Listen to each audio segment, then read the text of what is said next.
Mercredi 1er avril 2015, jevimafoi.com. Nous avons vécu récemment la célébration du Dimanche des Rameaux. Dans la première lecture, une foule immense acclamait Jésus qui faisait son entrée dans Jérusalem, monté sur un petit âne. Il criait « Hosanna, béni soit celui qui vient au nom du Seigneur. Béni soit le règne qui vient, celui de David, notre Père. Hosanna au plus haut des cieux. » Nous pouvons ici croire que la foule a bien reconnu Jésus comme le Messie, le fils de David, qui devait venir libérer son peuple. Dans cette même célébration, nous faisons lecture de la Passion de notre Seigneur Jésus-Christ. Cette fois-ci, la foule se met à crier « À mort, à mort !» Aussi, les acclamations messianiques laissent place à une volonté meurtrière, les mêmes personnes qui avaient été soignées, guéries de toutes sortes de maladies, libérées de l'oppression du mal, pour qui Jésus avait multiplié le pain dans le désert, se détournent de lui et réclament son sang. Comment peut-on se détourner aussi vite de quelqu'un qui nous a fait tant de bien? Ces gens seraient donc des ingrats, des hommes et femmes sans aucune reconnaissance, des opportunistes qui ne rechercheraient que leur bien-être, sans se soucier de leur salut? Ou bien accomplissent-ils un geste prophétique?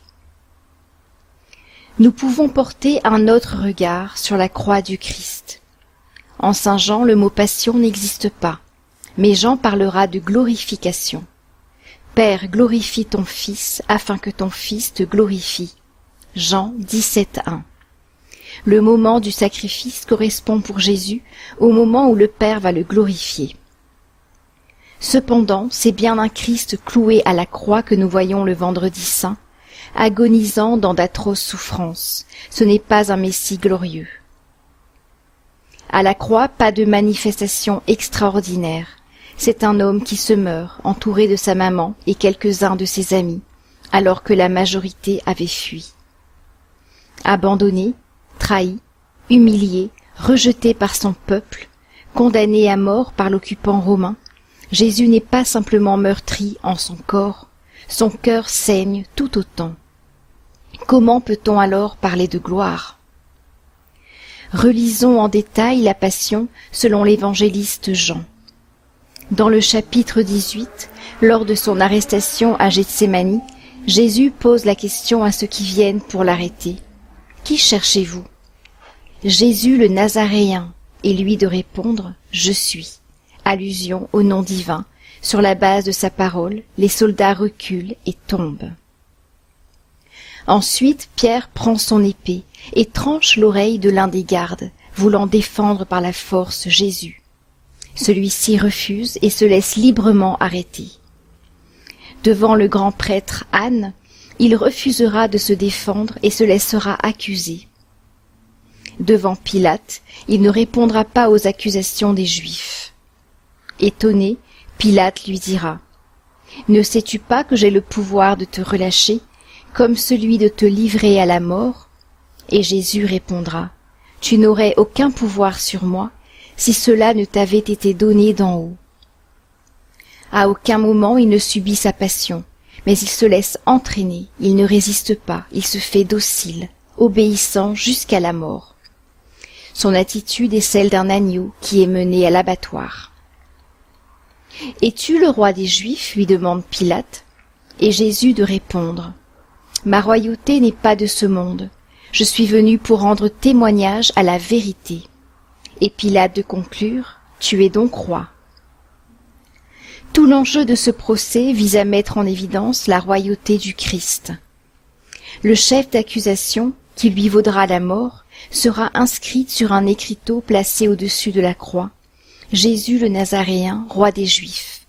Le texte sera écrit en hébreu, langue des Juifs, en latin, langue de l'occupant romain, et en grec, la langue universelle de l'époque.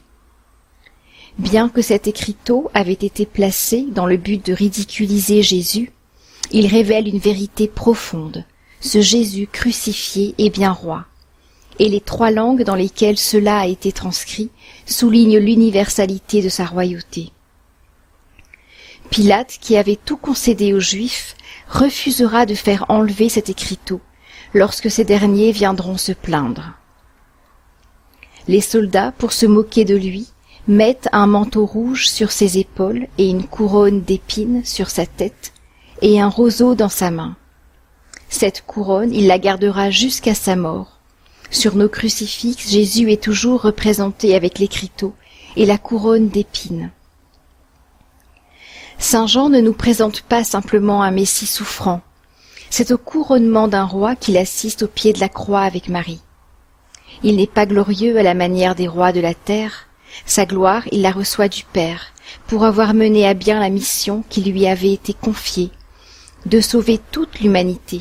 C'est pour cela que dans sa lettre aux Philippiens, saint Paul affirme: lui, de condition divine, ne retient pas jalousement le rang qu'il égalait à Dieu, mais il s'anéantit lui-même, prenant condition d'esclave, et devenant semblable aux hommes. S'étant comporté comme un homme, il s'humilia plus encore, obéissant jusqu'à la mort, et à la mort sur une croix. Aussi Dieu l'a-t-il exalté, et lui a-t-il donné le nom qui est au-dessus de tout nom, pour que tout au nom de Jésus s'agenouille au plus haut des cieux, sur la terre et dans les enfers, et que toute langue proclame de Jésus-Christ qu'il est Seigneur, à la gloire de Dieu le Père. Prions. Dieu d'infinie bonté, par les abaissements de ton Fils Jésus-Christ, tu as relevé toute notre humanité. Donne-nous d'imiter ton Fils dans l'obéissance à ta parole, afin de partager un jour la gloire dont tu l'as comblé. Et puisque nous sommes déjà sauvés, accorde-nous une parfaite adhésion par la foi à ton projet d'amour pour toute notre humanité. Amen.